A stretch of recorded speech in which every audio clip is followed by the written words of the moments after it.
Hello, fabulous fourth graders. We are going to continue our read aloud of A Long Walk to Water. And I brought us a special guest to join us. My friend Kermit, he said he wanted to hang with us, and I said, sure, you can absolutely hang with us while we read the next two chapters. Chapter 10, Southern Sudan, 2008. The men finished their meeting. They all stood and walked past Naya's house. Naya joined the crowd of children following them. A few minutes' walk behind her house, there was a tree. The men stopped at the tree, and the strangers talked to Naya's uncle some more. There was another tree some 50 paces past the first one. With Naya's uncle beside him, one of the men stopped at the halfway point. The other man walked the rest of the way and examined the second tree. The first man called out to his friend in a language Naya did not understand.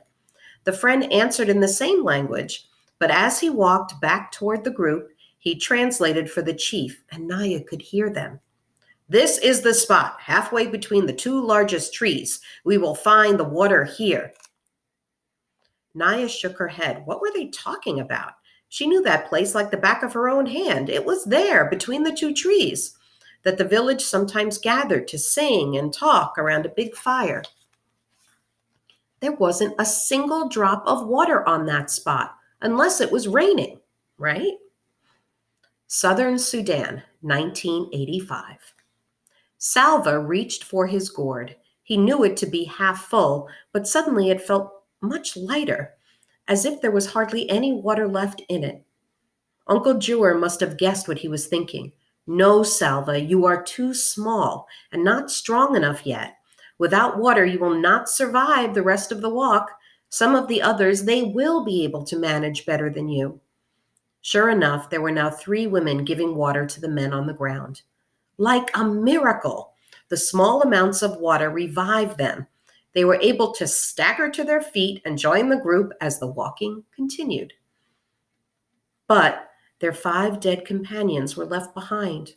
There were no tools with which to dig, and besides, burying the dead men would have taken too much time. Salva tried not to look as he walked past them. He knew what would happen. Vultures would find the bodies. He felt sick at the thought of those men dying in such a horrible way. If he were older and stronger, would he have given water to those men, or would he, like most of the group, have kept the water for himself? It was the group's 3rd day in the desert. By sunset, they would be out of the desert, and after that, it would not be far to the Itang refugee camp in Ethiopia. As they trudged through the heat, Salva finally had a chance to talk to Uncle about a worry that had been growing like a long shadow across his thoughts. Uncle, if I am in Ethiopia, how will my parents ever find me? And when will I be able to go back to Laun Arik? I have talked to the others here, Uncle said. We believe that the village of Laun Arik was attacked and probably burned. Your family. Uncle paused and looked away. When he looked back again, his face was solemn. Salva, few people survived the attack on the village. Anyone still alive would have fled into the bush, and no one knows where they are now. Salva was silent for a moment, and then he said, At least you will be there with me in Ethiopia. Uncle's voice was gentle. No, Salva, I am going to take you to the refugee camp, but then I will return to Sudan to fight in the war. Salva stopped walking and clutched at Uncle's arm. But Uncle, I will have no one. Who will be my family? Uncle gently loosened Salva's grip so he could take the boy's hand in his. There will be many other people in the camp. You will become friends with some of them. You will make a kind of family there. They too will need people they can depend on. Salva shook his head, unable to imagine what life would be like in the camp without Uncle. He squeezed Uncle's hand tightly. Uncle stood quietly and said something more. He knows it will be hard for me, Salva realized. He does not want to leave me there, but he has to go back and fight for our people, and I mustn't act like a baby. I must try to be strong. Salva swallowed hard. Uncle, when you go back to Sudan, you might meet my parents somewhere. You could tell them where I am. Or you could talk to those you meet and ask where the people of Launarik are now. Uncle did not answer right away, but then he said, "Of course I will do that, nephew." Salva felt a tiny spark of hope.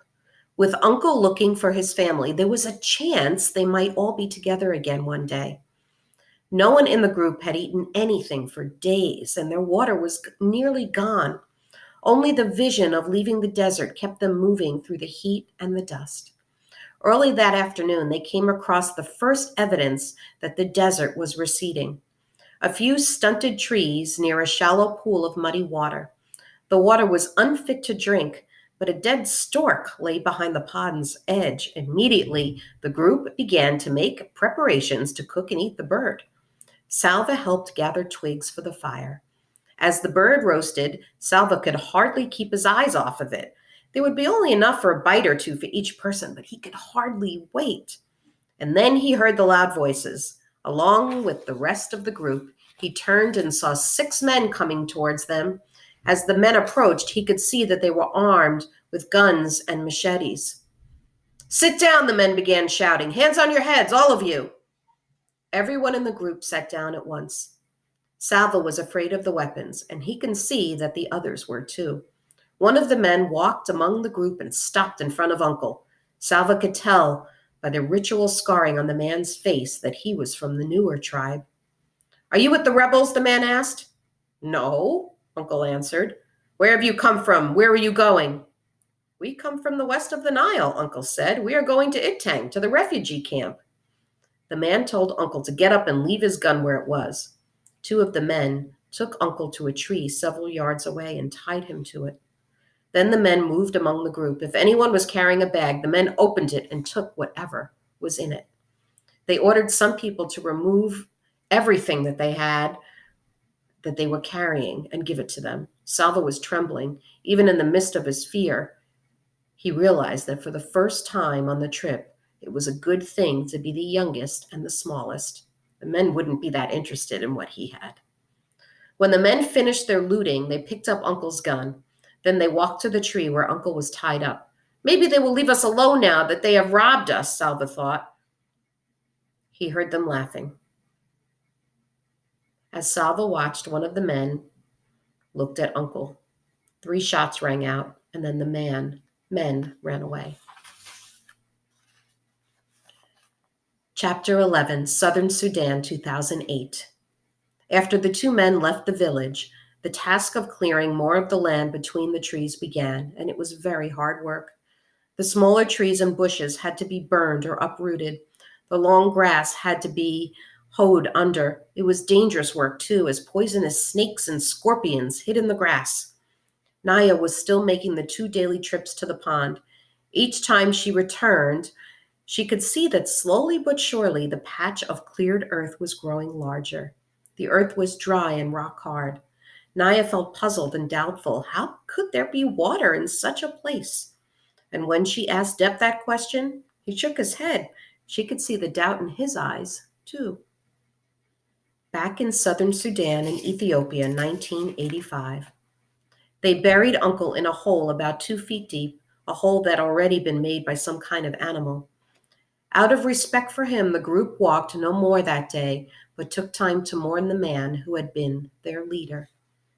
Salva was too numb to think, and when thoughts did come to him, they seemed kind of silly.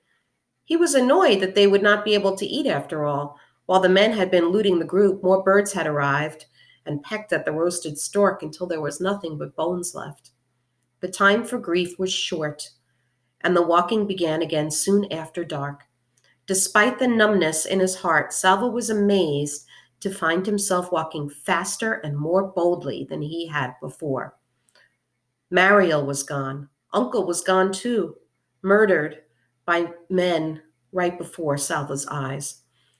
Mariel and Uncle were no longer by his side, and they never would be again. But Salva knew that both of them would have wanted him to survive, to finish the trip, and reach the Itang refugee camp safely. It was almost as if they had left their strength with him to help him on his journey. He could not think of any other explanation for the way he felt, but there was no doubt Beneath his terrible sadness, he felt stronger. Now that Salva was without Uncle's care and protection, the group's attitude towards him changed. Once again, they grumbled that he was too young and too small, that he might slow them down or start crying again, as he had in the desert. No one shared anything with him, neither food nor company. Uncle had always shared the animals and birds he shot with everyone in the group, but it seemed they had all but forgotten that, for Salva now had to beg for scraps. The way they were treating him made Salva feel stronger still. There is no one left to help me. They think I am weak and useless. And he lifted his head proudly. They are wrong, he thought, and I will prove it. Salva had never before seen so many people in one place at the same time. How could there be this many people in the world? More than hundreds, more than thousands, thousands upon thousands. People in lines and masses and clumps, people milling around, standing, sitting, or crouching on the ground, laying down with their legs curled up because there was not enough room to stretch out. The refugee camp at Iktang was filled with people of all ages, men, women, girls, small children. But most of the refugees were boys and young men who had run away from their villages when the war came. They had run because they were in double danger from the war itself and from the armies on both sides. Young men and sometimes even boys were often forced to join the fighting, which was why their families and communities, including Salva's schoolmaster, had sent the boys running into the bush at the first sign of fighting. Children who arrived at the refugee camp without their families were grouped together. So Salva was separated at once from the people he had traveled with. Even though they had not been kind to him, at least he had known them. Now among strangers once again, he felt uncertain and maybe even afraid. As he walked through the camp with several other boys, Salva glanced at every face he passed. Uncle had said that no one knew where his family was for certain. So wasn't there at least a chance that they might be here in the camp? Salva looked around at the masses of people stretched out as far as he could see. He felt his heart sink a little, but he clenched his hands into fists and made himself a promise. If they are here, I will find them.